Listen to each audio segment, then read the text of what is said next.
Assalamualaikum warahmatullahi wabarakatuh. Waalaikumsalam.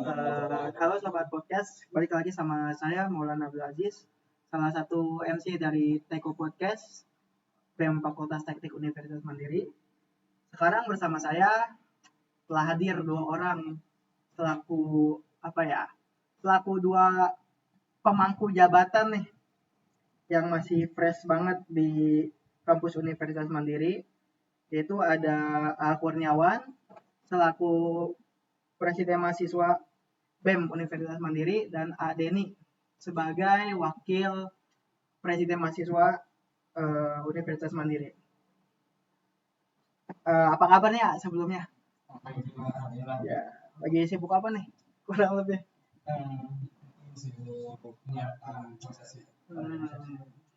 Karena masih ini juga ya, baru pelantikan kemarin ya. Alhamdulillah acaranya lancar ya kemarin. Terus sejauh ini udah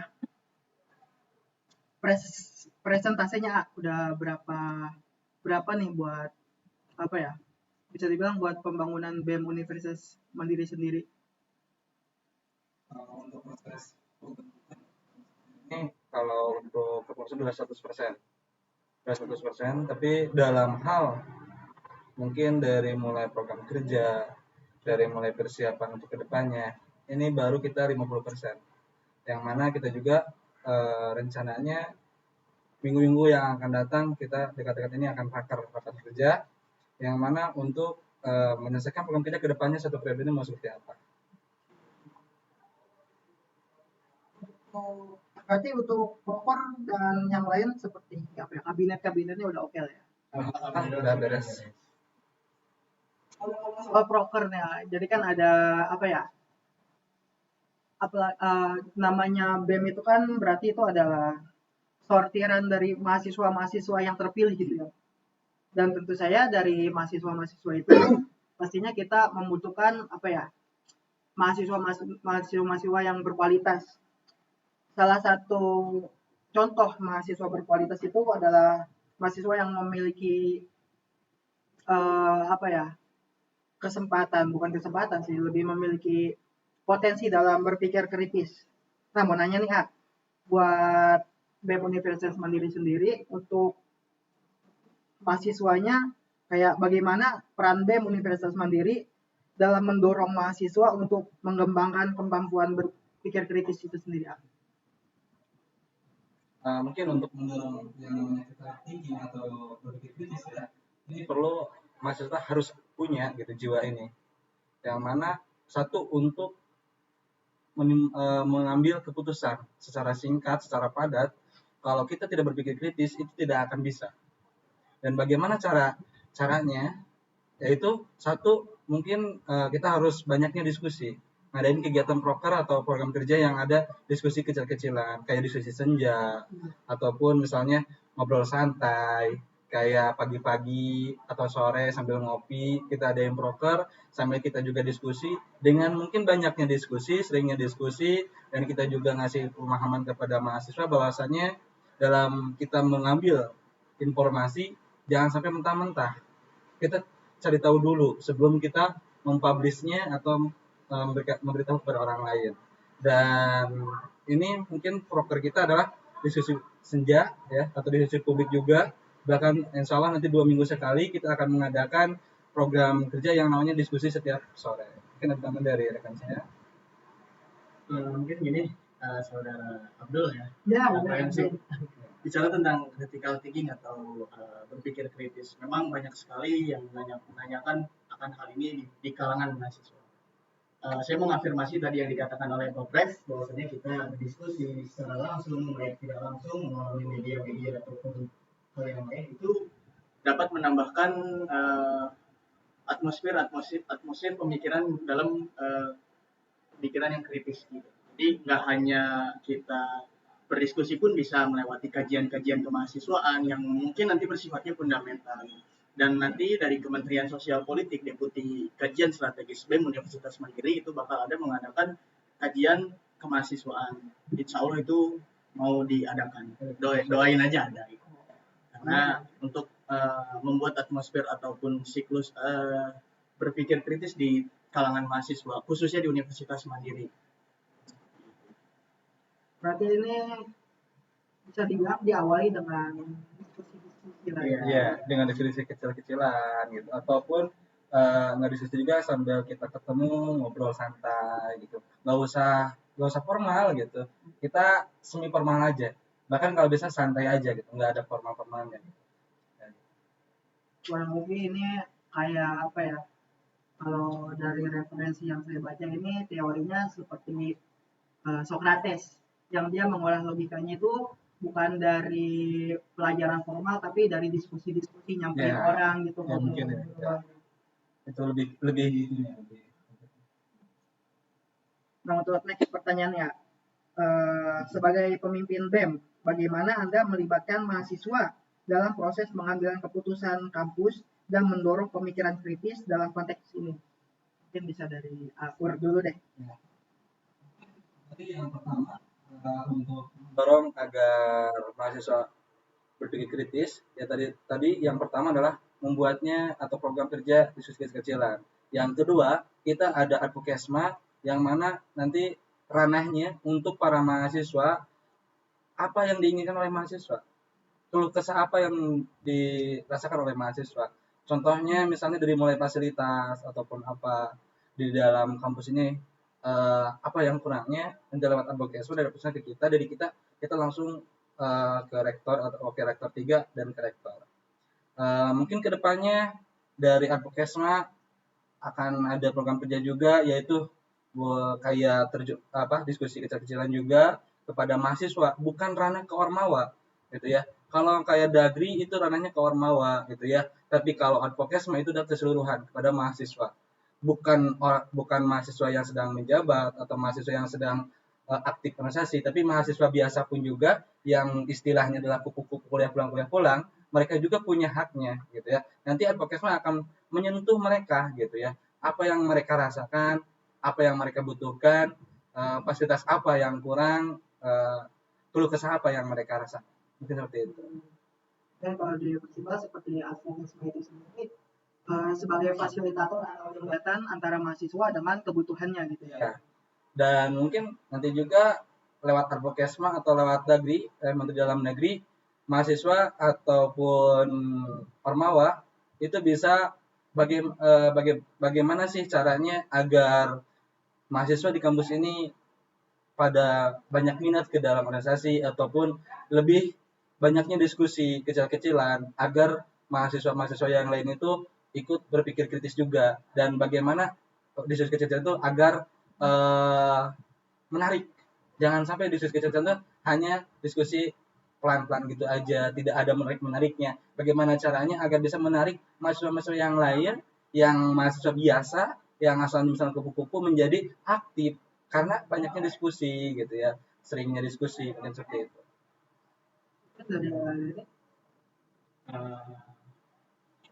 Perihal hampir sama sih apa yang tadi kecil-kecilan. Yang contohnya tadi yang disebutkan oleh Resma, kami mengonfirmasi karena itu sebuah program unggulan dari kami berdua ya, rapat mahasiswa yang itu advokasi terjun langsung ke mahasiswa untuk berdiskusi. Ada pertanyaan atau isu apa sih yang sedang dirasakan oleh mahasiswa sendiri. Nanti kemudian dijembatkan oleh ke rektorat langsung bisa. Tapi dengan fakta dan data yang mungkin jelas seperti itu. Bicara tentang apa tadi ininya pertanyaan judulnya menumbuhkan ini ya apa critical thinking, dan nggak hanya lewat kegiatan pun bisa lewat buku, itu juga bisa kita dengan membaca beberapa buku seperti buku berpikir logika, mungkin nanti bisa dibaca yang mungkin notabene benar-benar bersifat fundamental gitu, untuk mengasah pemikiran kita, mengasah logika kita. Dan juga dengan ya mungkin bisa juga bagi yang menarik, bagi yang minat juga itu bisa. Karena kan nggak bisa dipaksa ya kalau masalah membaca buku. Tapi insya Allah kita juga alhamdulillah sudah menyiapkan ada beberapa buku ya untuk anak-anak nanti. Mungkin kita bisa di perpus ataupun di lapangan gitu ya, di luar di lingkungan kampus, yaitu gelar buku gitu. Silakan yang mau pinjam buku, bukunya dalamnya juga banyak gitu, banyak ada kayak novel, kayak bahkan ada dunia Shopee ya kan, itu tuh filsafat dalamnya gitu ya. Kurang tahu guys. Ya itu Novel filsafat. ya novel filsafat gitu. Bisa menumbuhkan agar mahasiswa itu lebih kritis lagi gitu dengan banyaknya membaca buku. Nah, kalau misalnya nih ya, ada mahasiswa yang emang dia tidak memiliki minat dalam membaca gitu, dalam membaca. Gimana itu cara mengarahkan pikiran si mahasiswa itu agar dia strike on the track itu sama teori gitu. Padahal dia nggak ada minat membaca. Mungkin dia mendapatkan apa ya, ilham tuh cuman dari apa ya, cuman sekedar obrolan biasa. Jadi dia bakal berspekulasi gitu tanpa didasari teori-teori gitu atau landasan pikiran yang tepat gitu. Nah, mungkin kalau misalnya didapati mahasiswa seperti itu atau mungkin lihat saya di BEM itu sendiri gitu, misalnya ada anggota yang seperti itu gitu, yang dimana dia harus memiliki mandat atau ibaratkan kalau BEM itu kan fasilitator antara lembaga dan mahasiswa, yang dimana omongan BEM itu pasti didengar oleh mahasiswa. Nah, ditakutkan ada beberapa bukan ya bisa dibilang oknum atau ya segelintir anggota yang mungkin seperti hanya berspekulasi tanpa didasari oleh dasar pikiran yang tepat. Itu gimana untuk tindakannya gitu? Hal itu mungkin balik lagi sih ya, daya tangkap orang itu beda-beda, daya tarik orang untuk mempelajari sesuatu itu beda-beda. Ada yang lewat baca, ada yang lewat audio, ada yang lewat visual. Jadi kalau kita nggak minat baca ya kita cari minat kita itu di mana, entah itu kita buka YouTube ataupun Spotify, kita yang daya tangkap atau daya tariknya itu lewat audio, itu bisa buka Spotify gitu, dan podcast seperti itu. Nah, untuk menanggulangi mahasiswa-mahasiswa yang mungkin nanti asumsi atau bisa kebilang asumsi lah ya, gitu ya. Asumsi, balik lagi ke kementerian sih, makanya kami membuat Kementerian Sosial Politik itu ada deputi kajian strategis. Jadi kita juga nggak menerima dengan tanpa pengolahan gitu. Jadi apapun yang disampaikan mahasiswa nanti bakal kita kaji lagi. Jadi nggak semua yang dibicarakan oleh mahasiswa seperti ini ya bakal kita suarain lagi, nggak, itu nanti ada pengolahannya dulu. Bener nggak sih ini secara data pun maupun fakta kayak gitu. Mungkin dari akun yang mana kita tidak bisa menerima semua suara mahasiswa karena kita juga harus mengkaji ya, melihat ABCD-nya gitu ya, pembahasannya seperti apa gitu ya, mana yang harus didulukan, mana yang harus dikesampingkan dulu gitu ya. Benar tadi apa kata rekan saya Wapres itu ya, yang mana kita juga tidak bisa semua suara dari mahasiswa kita terima gitu. Tapi kita juga harus melihat dulu nih apa yang disuarakan oleh mahasiswa, apakah ini harus kita kaji dulu nih ya, apakah ini benar atau salah gitu ya. Kita jangan sampai membela mahasiswa malah kita yang kenanya gitu. Kita juga harus mengkaji dulu. Nanti ada sosial politik, ada sospol gitu ya. Kementerian Sospol adalah nanti mengkaji dulu. Ini seperti apa nih informasinya. Bahkan ada Advokesma nanti yang menerima informasi dari mahasiswa. Apakah informasi ini betul atau salah? Dikaji dulu oleh Advokesma, dari Advokesma nanti ke kita seperti apa tindak lanjutnya. Kita ke Warik 3, dari Warik 3 ke Rektor. Mungkin yang paling utama adalah dikaji dulu. Berarti mungkin tadi menyinggung ya, mention lah ada beberapa lembaga ya. Ngomong-ngomong soal lembaganya, gimana nih soal BMFT, BEM Universitas Mandiri bekerjasama dengan pihak akademis untuk mengintegrasikan pembelajaran berpikir kritis di dalam kehidupan kampus. Mungkin untuk program yang mana dalam pembelajaran harus berpikir kritis itu ya, bukan ranah kita juga, ranahnya sama kalau kita adalah program kerja ya, lewat program kerja, tapi kalau itu juga penting peran dari dosennya juga gitu ya, peran yang dimana dalam pembelajaran gitu ya, bagaimanapun caranya si dosen itu bukan hanya mengajar kayak presentasi juga gitu ya. Tapi bagaimana caranya si dosen juga membuat pembelajaran atau media pembelajaran yang menumbuhkan para mahasiswa agar berpikir kritis. Contohnya ada kegiatan apa gitu ya. Ada sistem presentasi dan tanya jawab gitu ya. Jangan sampai presentasi aja gitu ya. Tapi bagaimana caranya si anak itu saat presentasi mendengarkan dan ada pertanyaan. Ada sesi tanya jawab ya. Di situ dengan adanya sesi tanya jawab gitu ya. Mungkin di situ akan timbul bagaimana berpikir kritis itu ya. Bagaimana si anak itu dengan tidak sengajanya mereka juga nanti terbiasa untuk berpikir kritis. Gitu ya. Menerima informasi tidak boleh asal-asalan atau mentah-mentah gitu. Ya. Kalau kita menerima informasi mentah terus kita sampaikan ke orang lain, belum tentu informasi tersebut benar atau salahnya. Nah di sini kita harus bagaimana caranya mahasiswa itu harus menerima dan dikaji dulu gitu ya. Jangan sampai mentah udah diinformasikan ke orang lain. Tapi kita kaji dulu, lihat dulu benar salahnya, seperti apa informasinya, dan mungkin kalau dalam pembelajaran nanti harus kerjasama dengan para wakil dekan 3 dan dekan, gitu ya, dekanat, gitu ya, yang mana agar setiap dosennya itu mungkin mengajar agar hidupkan pembelajarannya, media pembelajarannya, sesi tanya jawabnya, gitu ya, ataupun nanti kita bisa dalam proker kita yang mana dalam senja itu gitu ya, kan kalau kita banyak diskusi gitu ya, udah timbul yang namanya berpikir kritis gitu ya, si anak kalau udah aktif di luar saat di kelas juga nanti akan terbawa ya. Dan kalau bisa mungkin nanti yang aktif-aktif gitu ya, mereka juga harus aktif di pembelajaran. Nah biasanya kalau di pembelajaran kalau udah ada satu orang yang aktif itu akan memicu anak-anak yang lainnya. Kalau misalnya tidak dimulai oleh satu orang yang aktivis ini, misalnya aktif organisasi, aktif dalam pembelajaran, kayak misalnya bertanya gitu ya, bertanyanya sangat logis gitu ya, kritis gitu ya. Awalnya satu orang, mungkin nanti mahasiswa-mahasiswa yang biasa, yang mungkin notabene bisa disebut kupu-kupu gitu ya, kuliah pulang gitu ya. Tapi mereka juga akan terbawa agar bertanya gitu ya, dimulai oleh satu orang ini. Gitu ya. Tapi kalau tidak ada yang memulai, tidak akan bisa. Mungkin seperti itu. Mungkin dari rekan saya ada tambahan.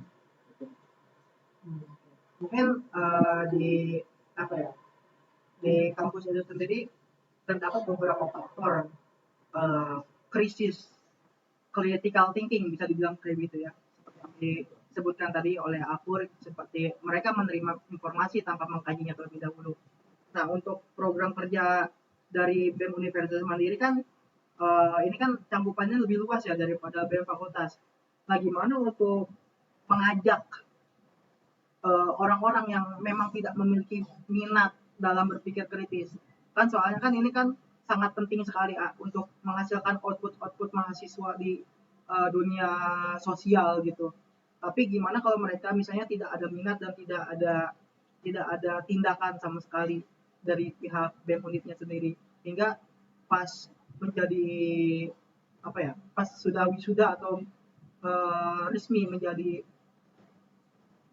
masyarakat gitu, terjun di dunia masyarakat, tapi dia tidak memiliki bekal apa-apa. Nah itu gimana untuk perihal itu ya, sebenarnya ya itu kan lebih ke hak ya, seperti mahasiswa ya. Mengikuti atau tidak. Nah, bagaimanapun kita bisa mengintervensi sampai ke hak.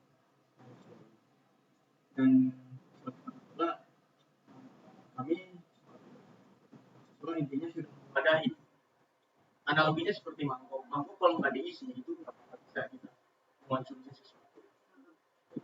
Jadi BEM itu ya BEM mengatakan balik lagi ke kalian mau mengikuti kegiatan atau tidak.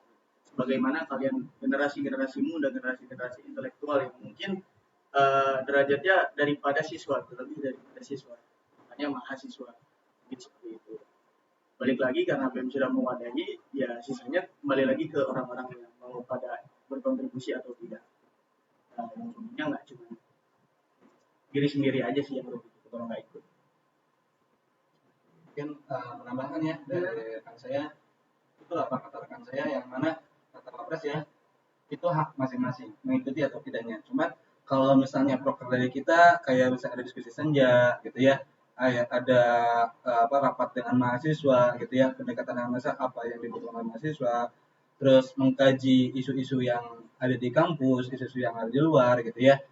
Nah, itu kita mungkin bisa kerjasama nanti insya Allah ada kegiatan kayak misalnya senja nih, bukan hanya diskusi saja. Di dalam diskusi mungkin nanti ada musiknya gitu, kayak misalnya diskusi senja tapi dibarengin dengan UKM Anima misalnya dengan musiknya gitu ya. Nanti orang-orang itu ingin minat walaupun awalnya minatnya kumpul itu karena ada musiknya, tapi di dalamnya kita masukin diskusi senja tersebut gitu ya. Bagaimana caranya kita bisa menggiring mahasiswa gitu, minat mahasiswa agar terus berkumpul gitu ya, agar mau ikut diskusi kita ya, walaupun awalnya mungkin hanya karena dengan musiknya, karena dengan kegiatan apa namanya Kang, ya kayak akustik yang kayak gitu gitu ya, tapi lama kelamaan nanti mungkin lebih ke diskusinya gitu ya, itu hanya untuk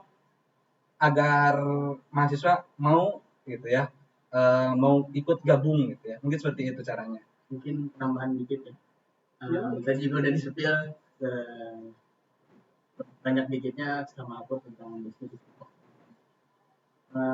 Intinya kami dari BEM Universitas Mandiri berusaha untuk mengemas serapih mungkin, semenarik mungkin untuk diadakan suatu kegiatan diskusi yang insya Allah mungkin saya berharap juga minat dan ketertarikan mahasiswa pun presentasinya banyak lah, antusias untuk ikut kegiatan itu. Insya Allah kami ingin mengusahakan mengemas kegiatan yang lebih menarik. Dan rencananya juga waktu kemarin ngobrol dengan orang juga udah ngobrol kegiatan senja bisa dibarengin dengan kegiatan-kegiatan yang mana satu contoh kayak penampilan bukan hanya musik saja. Contoh misalnya dari setiap prodi ataupun fakultasnya ada yang mau menampilkan kayak pentas seni, kayak misalnya puisi, kan di PBSI itu ada pelita sastra gitu ya. Pelita sastra itu dalamnya misalnya mau menampilkan drama, mau menampilkan puisi gitu ya, bisa silahkan. Tapi nanti kita dibarengin, digabungin gitu ya. Di dalamnya nanti ada diskusi juga gitu. Mungkin itu untuk agar mahasiswa mau gitu, mengait gitu ya. Agar mahasiswa itu mau kumpul, minimal awalnya karena pengen kumpulnya, suka kumpulnya. Mungkin dengan kayak gitu nanti kita bisa menumbuhkan critical thinking tersebut. Mungkin ini kayak seperti apa ya, sedikit merubah stigma orang-orang kalau berdiskusi ini tuh berat bahasannya atau bosenin, atau mungkin dengan dikemas seperti itu, seperti ada live music atau pentas seni, ini bisa merubah stigma masyarakat. Jadi seperti apa ya, kasarnya seperti menyelundupkan ya, menyelundupkan beberapa unsur tentang pikiran, akhirnya mungkin menarik apa ya, minat mahasiswa sendiri yang tadinya awalnya cuma pengen datang karena ada musiknya, terus karena ada apa ya, seperti didoktrin ya seperti didoktrin ya, didoktrin, terus dia jadi ada minat, oh ini tentang ini nih, terus dia mulai tumbuh curiosity-nya di situ, dan akhirnya dia misal datang lagi di next week-nya. Nah, boleh kalau mau sekalian minum, silakan itu kita santai-santai ya, silakan ya.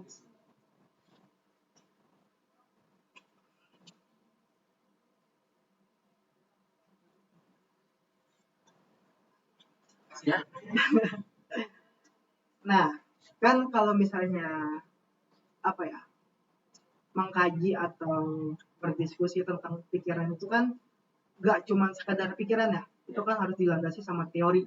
Nah, boleh ini nggak sih spill sedikit aja, ini mau konsepnya seperti apa, maksudnya di bagian pikirannya aja, ini mau menerangkan tentang apa nih, kayak misalnya dasar-dasar pikiran lah, atau seperti etos, kayak patos gitu ya, logos atau ontologi ya, seperti itulah, aksiologi. Nah, ini seperti apa nih kira-kira? Untuk mereka itu kebetulan juga nanti mau didiskusikan sama bidangnya apa saja yang mungkin mau dimasuk, unsur apa aja yang mau dimasukkan dalam suatu kajian tersebut. mungkin nanti bakal ada juga informasi perihal kajian, karena kita juga belum ngobrol juga sama menteri kementerian terkait ya. Intinya nanti bakal ada kajian ke mahasiswa. Itu dari aku. Betul apa yang disampaikan oleh Wapres, yang mana nanti kita informasikan lebih detail gitu ya, mungkin di informasi di Ormawa gitu ya, yang mana untuk masalah kajian dengan mahasiswa ini nanti dari Kementerian Sosial dan Politik gitu ya, Sospol, yang mana mereka juga akan mengkaji dulu sebelum didiskusikan gitu ya, tidak asal-asalan mendiskusikan gitu ya. Kalau mendiskusikan asal-asalan nanti akan mentak, tapi nanti mungkin akan didiskusikan lebih lanjut dari Kementerian Sosial Politik gitu ya, apa yang mau kita diskusikan seperti apa gitu ya, mau dalam hal apa, mau bidang seperti apa, itu mungkin nanti didiskusikan lewat sosial politik.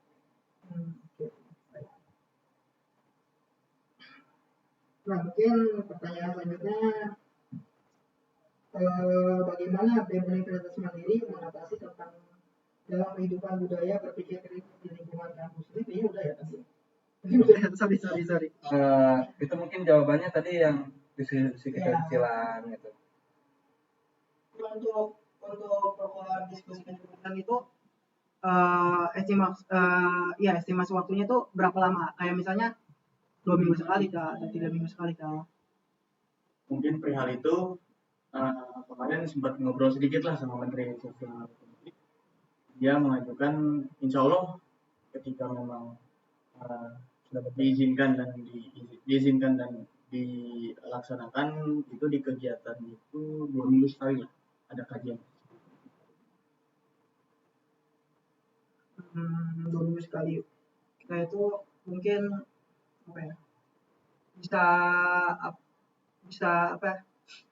Soal berpikir itu misalnya kan kita harus gradual ya atau bertahap ya.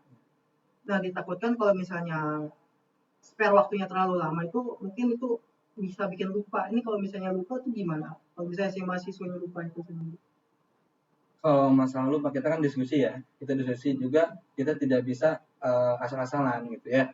Apa yang mau dibahas nih dalam minggu pertama gitu ya, kita mungkin isu di kampus dulu gitu ya, isu di Subang gitu ya, yang mana nanti juga ada dokumentasinya, ada hasilnya ini seperti apa gitu ya.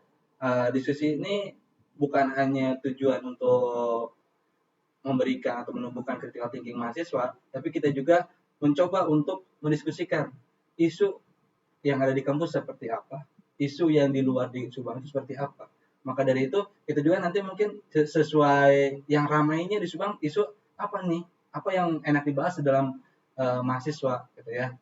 Apalagi sekarang lagi pemilu gitu ya, lagi pemilu yang mana wah lagi rame-ramenya nih gitu ya. Bahkan harus nih mahasiswa yang sering-sering diskusi nih, jangan sampai mahasiswa menjadi alat gitu, menjadi apa ya namanya gitu ya, jangan sampai tidak tahu apa-apa gitu ya. Mungkin ini emang PR bagi kita juga gitu. Nah, oke, ngomong soal pemilu nih, gimana kalau misalnya ada mahasiswa yang memiliki keterpilihan pada salah satu capres dan dia mempropagandakan atau apa ya, mempromosikan si paslon ini di ranah kampus, itu gimana tanggapannya? Perihal itu ini sama kayak perihal partai politik praktis di dalam kampus. Yang insya Allah mungkin itu bakal saya tindak lanjuti karena sudah jelas di undang-undang pun itu dilarang. Apa sih di kampus? Apalagi nanti dia bawa atribut itu sangat melanggar. Tapi kalau misalnya sekadar pro, itu gimana? Pro kepada salah satu paslon. Salah satu calon. Ya. Itu kembali lagi ke hak. Misalnya kalau ya oke itu soal hak, tapi kalau misalnya dia menjelaskan ya ibaratnya mengkampanyekan tapi hanya secara verbal gitu, tidak menggunakan atribut atau perintilan-perintilan lainnya, tapi di ranah kampus gitu, itu gimana? Apa masih masuk ranah hak atau emang ini sudah sesuatu yang harusnya ada dasarnya gitu, ada birokrasinya, ini harusnya gimana,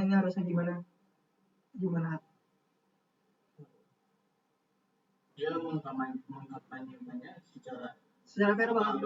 Iya, misalnya saya pro ke paslon ini gitu, tuh saya mending milih si ini aja nih, ini gini. Itu tanpa ada unsur kampanye secara general lah ya, kampanye yang seperti yang kita lihat-lihat. Kalau ini besar, apalagi mengumpulkan massa ya, kayak misalnya mengumpulkan misalnya satu fakultas nih, fakultas A misalnya, A dikumpulkan agar mereka memilih salah satu paslon gitu ya, ini melanggar aturan gitu ya. Tapi kalau misalnya itu di belakang gitu ya, kita juga misalnya tidak terang-terangan, misalnya tidak soalnya kan mahasiswa itu dilarang masuk ke ranah politik praktis gitu ya. Silahkan kalian mempunyai pilihannya masing-masing, kan silahkan mau berpolitik, tapi kita bagaimana caranya kita jangan masuk ke ranah politik praktis tersebut gitu ya. Kita juga harus, apalagi dalam pemilu ya, mungkin perlunya adanya supaya sekolah politik, sekolah demokrasi ini perlu adanya gitu ya di ranah kampus atau di mahasiswa. Buat apa? Biar si mahasiswa itu tidak ikut-ikutan. Kan kalau terkadang apalagi maba ya, biasanya udah diajak-ajak itu suka mau-mau aja gitu. Yang penting, wah enak nih, rame nih, dikasih ini nih gitu ya. Mereka tuh pasti pada apalagi masih maba gitu ya, masih semangat-semangatnya gitu. Tapi kalau udah semester atas ya, udah beda pola pikirnya gitu ya. Kalau semester atas sudah beda pola pikirnya gitu, kedepannya seperti apa gitu ya. Mereka juga sudah tahu ranah kampus seperti apa, dan mungkin tentang politik juga mereka tidak terlalu kosong-kosong, tidak bisa diajak asal-asalan gitu ya. Sebelum kita diajak ke A gitu ya, ataupun misalnya kita diajak ke B gitu, kita juga jangan, kalau bahasa Sunda nama tong kabawa sakaba-kaba. Apa tuh? Lamun bahasa Indonesia nama jangan mau diajak semau-maunya. Oh iya. Gitu. Nah, jadi kan itu tadi saya boleh nanya nih. Tadi kan Akur kan bilang kalau ini tindakan kalau misalnya dia sudah bertindak mengumpulkan massa gitu. Berarti kan ini berbicara tentang jumlah. Apa yang membedakan jumlah gitu? Kenapa harus patokannya jumlah gitu? Apa saya misalnya verbal ngomong ke satu orang gitu? Bukan jumlah sih, masalah lagi. Kan kalau satu orang ke satu orang kan itu kita nggak lihat. Iya. Lebih ke kalau misalnya saya sama Maul nih ngobrolin, ini lebih ke kayak ya debat aja gitu. Enggak, ini konteksnya dia mengajak gitu, seperti berkampanye, cuman kayak one by one gitu, kayak satu-satu gitu. Kan tadi aku kan dia akan ditindak kalau misalnya dia sudah mengumpulkan massa. Kalau misalnya dia hanya satu ke satu orang gitu, itu gimana? Tapi kan ini konteksnya berkampanye juga, itu gimana? Apa ada tindakannya atau dibiarkan saja? Kalau misalnya ke satu orang kan, kita juga mungkin orang lain juga tidak tahu ya. Mungkin kita juga tidak akan bisa melihat apakah misalnya contoh misalnya saya ngajak ke Kang Denny misalnya di belakang ngobrol, jangan lupa pilih nomor 1 atau 2, 3 atau apa gitu ya, ABCD gitu ya. Tapi di situ kita juga nggak tahu siapa yang ngajaknya, apa yang mereka obrolkan gitu ya. Karena mungkin yang diobrolkan itu bukan hal tersebut gitu ya. Tapi kalau udah misalnya ngajak-ngajak itu masalah urusan pribadi gitu ya. Tapi kalau misalnya udah masa nih ya itu jangan gitu ya. Tapi kalau misalnya kayak saya misalnya ke Maul misalnya di belakang, kalau bisa pilih ya ABCD. Nah, itu hak masing-masing gitu ya. Hak masing-masing gitu ya. Silakan gitu, hak masing-masing. Tapi yang saya ketahui gitu ya, apalagi kita sebagai mahasiswa, ayolah kita dukung pemilu ini dengan bersih gitu ya. Kita ramaikan politik ini dengan pemilu 2024 ini dengan ramai dan bersih gitu ya. Kita yang namanya hak gitu ya, mau memilih siapapun juga boleh, bebas gitu ya, tidak bisa dipaksa gitu ya. Apalagi dipaksa dengan hanya 100.000, hanya 200.000, hanya uang gitu, dengan uang gitu ya. Suara kita ini menentukan nasib negara kita ke depannya. Tapi bisa dibeli oleh uang, bisa dibeli hanya dengan baju, bisa dibeli hanya dengan bentuk makan gitu ya. Bahkan satu suara aja penting gitu ya, menentukan bagaimana nih 5 tahun ke depan Iya, betul. negara kita masalahnya gitu Iya, ya, betul. yang dibawa gitu ya, bukan kitanya tapi negara kitanya gitu, mau seperti apa ke depannya gitu. Makanya di sini kita harus yang namanya sering-sering diskusi gitu ya, bagaimana caranya kita mengenali dan kita menjadi politik yang partisipan gitu ya. Maksudnya apa? Kita tahu mengenali calonnya seperti apa, visi misinya seperti apa, ataupun misalnya mengenal calonnya. Jangan sampai milih asal milih, ya, ikut seikut-ikutnya gitu. Kayak gitu. Nah, tanggapannya gimana nih ya soal apa ya? Mahasiswa. Oh enggak usah mahasiswa. Misalnya saya spesifik nih soal anggota BEM itu sendiri. Kalau misalnya ada anggota yang buta akan politik gitu, dan dia misalnya terbuai sama amplop lah atau sama hal-hal yang berbentuk materi untuk menyogok agar dia memberikan suara, itu gimana tanggapannya?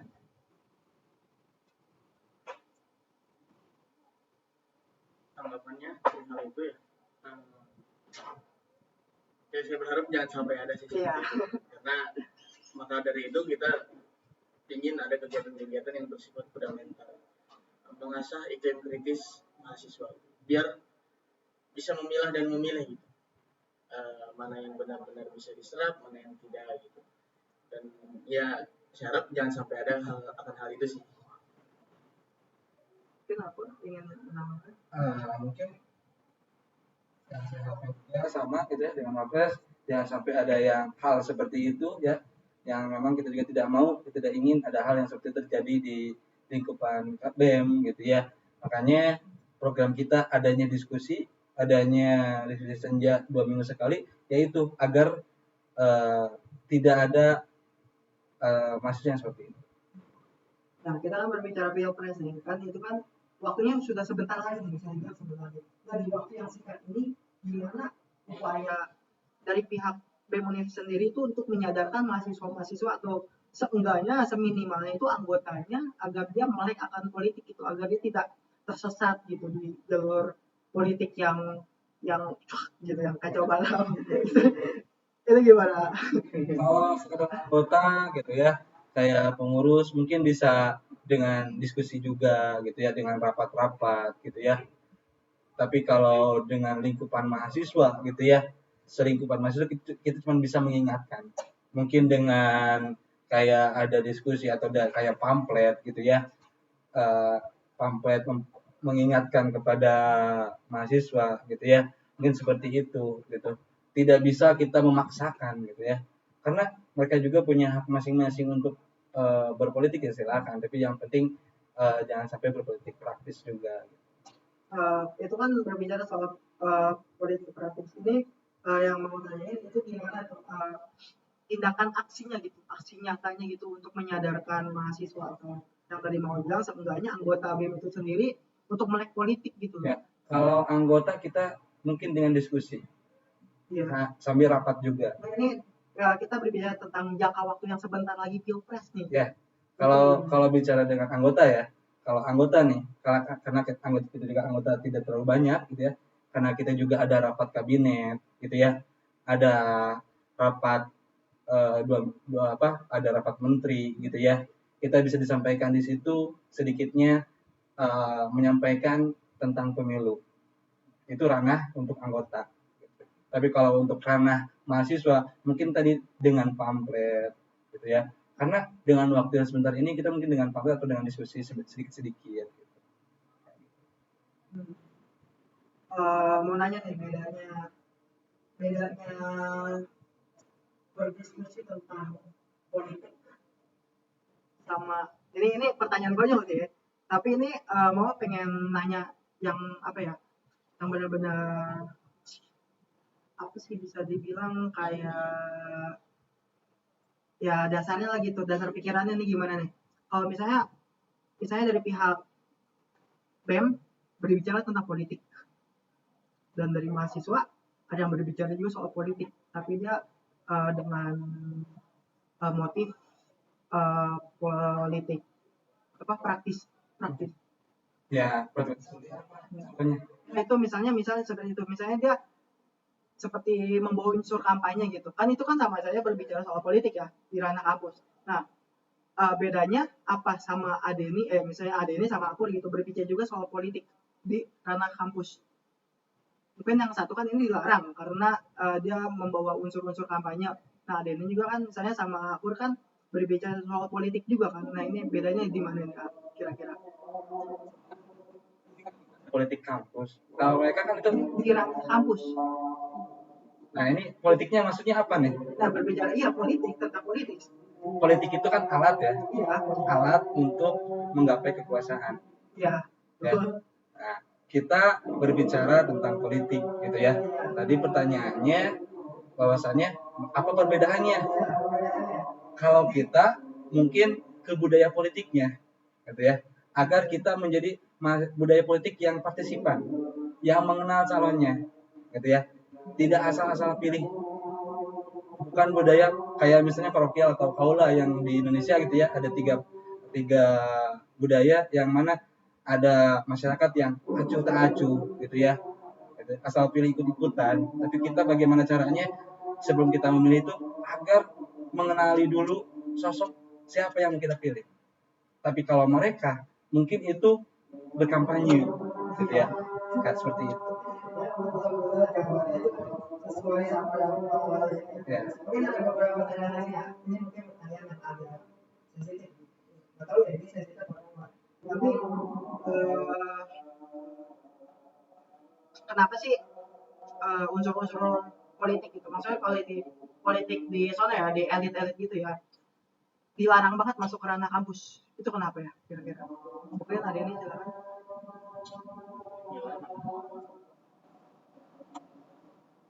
Kan tadi iya gitu. Iya maksudnya iya politik. Iya seperti kalau politik itu kan setiap orang juga boleh berpolitik. Ya, kan kita juga hidup berpolitik. Tapi kalau partai politiknya mau tanya itu kenapa dilarang gitu masuk ke ranah kampus? Partai politiknya? Iya. Karena yang namanya partai politik itu pasti dia punya tujuan, dia punya kepentingan. Nah itu jangan sampai suatu kampus ataupun mahasiswa menjadi instrumennya partai politik untuk ke satu tujuan yang tadi disampaikan oleh aku. Jadi jangan sampailah partai politik ini ada di kampus itu. Karena ya balik lagi yang kemarin saya sampaikan saat uji kelayakan, si partai ini dia punya tujuan gitu untuk entah itu kaderisasi, regenerasi, itu aja sih. Dan apalagi kalau partai yang namanya partai politik ya pasti sama gitu ya, yang namanya satu kelompok gitu ya, namanya kelompok sosial gitu ya, satu partai pasti satu suara. Nah pasti mereka punya kepentingan khusus untuk menggapai suatu tujuan yang mereka udah rencanakan ke depannya. Nah ini kan kalau mahasiswa, bagaimana caranya mahasiswa itu menjadi contoh ya. Mahasiswa itu adalah calon-calon generasi penerus bangsa, calon-calon pemimpin bangsa yang harus bagaimana caranya mereka harus kritis juga ya. Jangan sampai kalau tadi jangan ikut-ikutan seikut-ikutnya ya. Tapi kita juga harus kritis gitu ya. Dengan keadaan, lihat situasi kondisi. Kita boleh beridealis, tapi saat kita beridealis kita juga harus melihat situasi kondisi kita. Kita ada di mana nih? Kayak gitu mungkin. Diizinkan masuk ke kampus itu pemahaman politiknya tapi tidak partai. Iya. Tadi kan kita udah ngomong kritis ya, kita baik lagi nih, kita udah jauh banget nih kalau ngomongin politik gak ada habisnya mungkin ya. Mungkin nih di menyangkut tentang tema nih, punya pertanyaan terakhir deh. Outputnya tuh mau seperti apa sih mahasiswa itu dalam mengikuti kajian berpikir kritis ini, yang diharapkan itu mahasiswa itu menjadi seorang yang seperti apa gitu? Yang pertama dalam banyaknya diskusi kajian-kajian gitu ya, kayak diskusi senja gitu ya, dengan adanya 2 minggu sekali bisa memicu mahasiswa-mahasiswa yang ada di kampus ini menjadi lebih aktif dalam organisasi gitu ya, lebih aktif berpikir kritis gitu ya, yang mana kan kalau udah berpikir kritis nanti mau mengikuti berorganisasi dalam kampus. Bagaimana caranya menumbuhkan agar ikut berorganisasi, bukan hanya ikut tapi aktif di dalam organisasi. Kalau ikut doang mungkin banyak yang ikut doang, tapi kalau aktif ya belum tentu kan gitu ya. Nah dengan banyak diskusi menjadi semakin aktif dalam organisasi dan mereka juga aktif dalam pembelajaran. Dan bukan hanya dalam pembelajaran, mungkin kedepannya ini bisa jadi bahan untuk kedepannya di dalam masyarakat, di lingkungan masyarakat yang mereka menjadi aktif, berpikirnya lebih kritis gitu ya, jangan banyak diskusi seperti itu. Dan yang saya harapkan juga tidak ketinggalan informasi, isu yang ramai di Subang seperti apa, gitu ya, tidak tertinggal. Seperti itu. Kalau dari sini output dari kajian tadi ya, seenggaknya mahasiswa atau mahasiswa Universitas Mandiri lebih peka akan kesalahan-kesalahan dari stakeholder yang ada di kampus. Dan ya, mungkin bisa menjadi suatu ataupun kritik yang lebih rasional ketika dia mempunyai kerangka berpikir yang lebih dari mahasiswa yang lain. Seperti itu. Dan kan karena kita juga seorang pemimpin ya, dari manusia biasa gitu ya, tidak luput dari kesalahan dan kekurangan gitu ya, banyaklah mungkin kekurangan kita. Nah, bisa disampaikan mungkin dari hasil lewat diskusi tersebut, mereka bisa menilai kita, ada kekurangan, ada kritik, ada saran gitu ya, bagaimana ini kedepannya seperti apa agar menjadi lebih baik lagi, jangan sampai kita hanya stuck di sini seperti ini terus, tidak ada perubahan ya. Mungkin dengan banyak diskusi bisa ya, tadi yang disampaikan oleh Wapres betul juga gitu ya, agar menjadi untuk menyampaikan kritik dan saran. Kemudian sebagai penutup nih ya, mau minta dari Adeni dan Akur sebutin 3 kata tentang idealnya menjadi seorang berpikir kritis gitu. Gimana? Idealnya gitu. Idealnya 3 kata aja, masing-masing 1 kata. Maksudnya 3 kriteria ini, 3 ideal ini. Misalnya menurut Akur apa itu berpikir kritis, kayak misalnya cerdas. Terus ya misalnya cerdas gitu. Misalnya 3 kata nih. Oke, pertama mungkin dari Adeni. Adeni sebutin 3 kata tentang mahasiswa yang berpikir kritis. 3 kata untuk mahasiswa. Idealnya. Oke.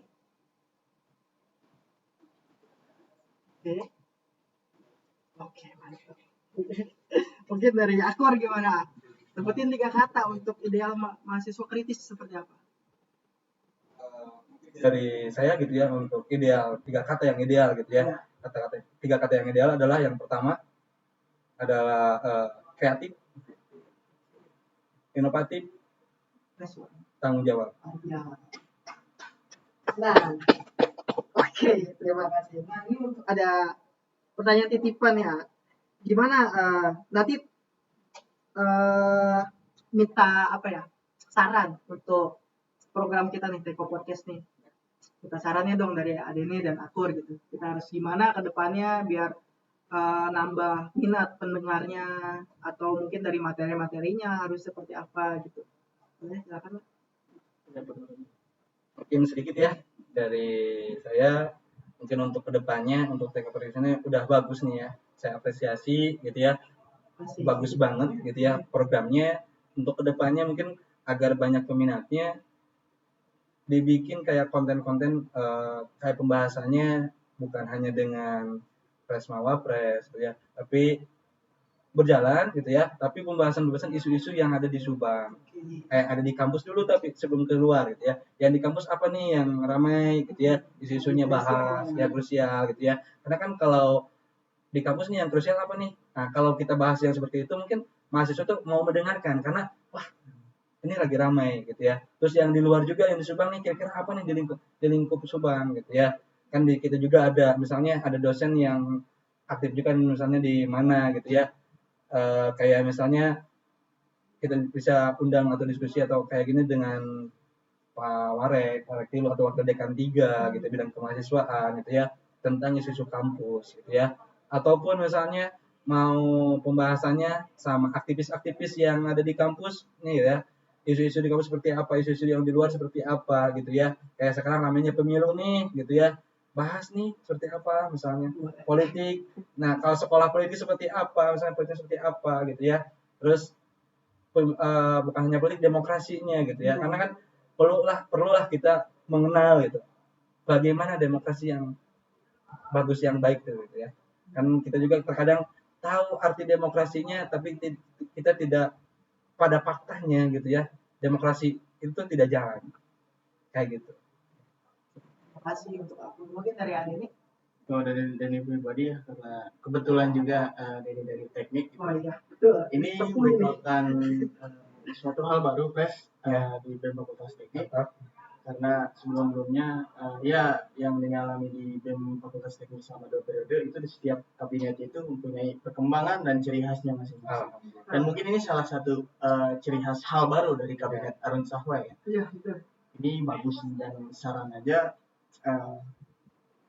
lebih ke kegiatan-kegiatan yang ataupun diskusi non formal ya yang bersifat talk show gitu. Itu kayaknya lebih asik keren. Iya sih. Lebih keren sih. Iya sih. Nanti mungkin saya senggol nih yang punya hajatnya nih. Ceritanya semangat, saya mengapresiasi kegiatan hal ini. Pokoknya tetap semangat ya, teruskan podcast ini ya. Ya semoga podcast ini kedepannya menjadi semakin bagus gitu ya, semakin kreatif gitu ya. Bahkan tadinya talk show adain gitu ya. Itu lebih keren gitu ya. Dan klien saya ini udah berjalan belakang kan klien teh Baru gitu ya. Baru aja udah seperti ini gitu ya. Bagaimana kalau udah lama gitu ya. Makanya semangat. Oke. Mungkin pesan dan pesannya buat bukan kesan dan pesannya sebagai kan baru dilantik nih sebagai ketua dan wakil ketua PCM Mahasiswa Universitas Mandiri. Silakan Kak untuk pesan-pesan mungkin untuk mahasiswa di kampus kita ini. Pesan buat mahasiswa. Ya. Buat yang sudah dilantik. Dilantiknya anggota apa kami berdua? Berdua.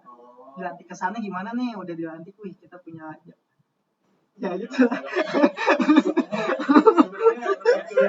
Pusing. Pusing. Kan kita itu merintis ya, bukan betul. pewaris. Ya, kita ini perintis bukan pewaris, jadi semuanya sedang dipikirkan untuk kabinet selanjutnya gitu. Seperti itu aja. Kita itu benar-benar dari nol gitu ya. Benar-benar dari nol, bukan meneruskan dari siapa, meneruskan ruangan dari nol gitu ya. Bahkan kabinet apapun juga kita dari nol gitu ya. Karena kita yang namanya perintis ya pastilah pusing lah gitu ya. Namanya perintis. Beda dengan pewaris. Kalau pewaris tinggal melanjutin, mungkin menginovasi gitu ya, agar menjadi lebih baik lagi seperti itu. Itu kesannya itu berarti pusing. Iya. Tapi asik, pusing tapi asik ya. Enggak capek, cuma pusing. Ya, sampai jadi rumah kedua. Iya, betul. Gitu, ya. Sampai ada istilah kuncen kampus. Ya. Apalagi udah totalitas nih rekan saya ya. Udah sering nginep di kampus ya, udah saya kira gitu. Totalitas banget gitu ya. Nah, gitu. Ya. Akhir mungkin pesannya gimana untuk mahasiswa nih? Yang kepada ya mungkin pertama pesan untuk seluruh mahasiswa, yang kedua mungkin untuk fakultas teknik itu sendiri.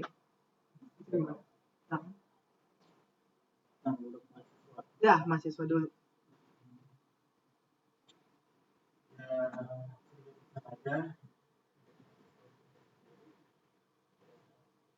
Jangan pernah menstereotipkan organisasi itu capek. Jangan pernah menstereotipkan bahwa organisasi itu rugi sebelum kalian mencoba akan hal itu. Karena bagaimanapun juga hasilnya, berorganisasi itu gimana kali. Ketika kalian aktif, kalian mendapatkan pengalaman, kalian mendapatkan pemahaman, membuat memori, skill dilatih mungkin. Ketika kalian aktif, tapi ketika kalian ya cuma numpang jabatan lah istilahnya ya Pres. Ya sama aja, nggak dapat apa-apa gitu. Jadi balik lagi yang tadi saya bilang, BEM ini wadah, sisanya gimana kalian yang mengelola, kalian yang mengeksplor lah di BEM itu seperti apa, ataupun di organisasi itu seperti apa, kayak gitu. Untuk fakultas teknik ya pesannya terus dikembangkan, gali lagi teknologi-teknologi, apalagi kita udah mau masuk ke 5.0 ya. Oh iya. Ya itu, gali lagi teknologi-teknologi yang baru gitu. Dan jangan lupa informasikan di Tekopod juga. Siap, boleh. Dan lagi oke, mungkin dari Akur, gimana dari Akur? Pesannya ya. Iya. Yang pertama mungkin untuk mahasiswa dulu ya. Ya, boleh. Untuk para mahasiswa gitu ya. Jadilah mahasiswa yang kritis, yang menjadi wadah juga, atau menjadi mahasiswa yang berguna, bukan hanya untuk diri sendiri, tapi untuk orang lain. Dan sebagai mahasiswa yang namanya maha, bukan siswa lagi gitu ya. Pesan saya untuk mahasiswa adalah mahasiswa yang kritis, aktif dimanapun kalian berada, dan berguna dimanapun kalian ditempatkan. Dan jadilah mahasiswa yang berguna bagi adik kelas, bagi kakak kelas, bukan sebagai senior, tapi sebagai keluarga. Dan jadilah mahasiswa yang mau aktif berorganisasi, karena proses tidak akan mengkhianati hasil. Kalau kitanya mau berproses, insya Allah hasilnya juga tidak akan sia-sia. Tapi kalau kitanya tidak mau berproses, mungkin akan sia-sia. Dan jadilah mahasiswa yang bukan hanya ikut-ikutan, apalagi organisasi ikut-ikutan saja, tapilah disitulah keluarkan semua pemikiran, inovasi-inovasi yang mau kalian kerahkan, dan jadilah kalau bisa jembatan bagi masyarakat agar suara-suara rakyat didengar oleh para pemerintahan. Baik, untuk Fakultas Teknik ya, apa pesannya? Oke, untuk Fakultas Teknik mungkin pesannya terus kembangkan ya dengan kreatif gitu ya, dengan inovasi-inovasi yang baru, dan jangan lupa setiap ada program kerja atau kegiatan-kegiatan inovasi-inovasi yang baru dengan teknologi yang baru gitu ya, tolong di-up ke media ya, maupun di sosial media gitu ya, agar terlihat oleh orang lain. Bukan kita sombong, tapi bagaimana caranya kita promosi. Ya, promosi dengan program kerja seperti itu, kayak podcast seperti ini gitu ya. Mungkin bisa menarik oleh calon-calon mahasiswa di luar sana. Lah pengen ke teknik, pengen belajar ABCD ya, dengan program kerjanya yang besar gitu ya. Apalagi nanti di podcast kan juga gitu ya. Apalagi podcast ini kedepannya tadi ada talk show seperti itu gitu ya, ini akan menjadi good job gitu ya. Untuk bagi teknik silakan di update terus gitu ya teknologinya yang seperti itu. Dan satu lagi ya tadi untuk seluruh mahasiswa gitu ya, tolong manfaatkan kita sebagai mahasiswa yang menjadi penerus bangsa gitu ya, sebagai calon generasi pemimpin bangsa di negeri ini, maka kita harus paham bagaimana kondisi kedepannya. Jangan memikirkan hanya untuk diri sendiri, tapi pikirkan untuk orang lain juga. Baik, terima kasih buat Denny dan aku. Boleh minta tepuk tangan dulu. Mungkin mohon maaf juga ya, takutnya ada kata-kata kita yang salah gitu ya. Ada kata-kata. Kita juga kan manusia ya, tidak luput dari kesalahan gitu ya. Iya. Kita sambil minum ya. Nah, buat teman-teman, terima kasih sudah mendengarkan Teko Podcast di episode kali ini. Silahkan tunggu lagi untuk inovasi-inovasi kita ke depannya. Sampai jumpa. Assalamualaikum warahmatullahi wabarakatuh. Waalaikumsalam warahmatullahi wabarakatuh. Terima kasih.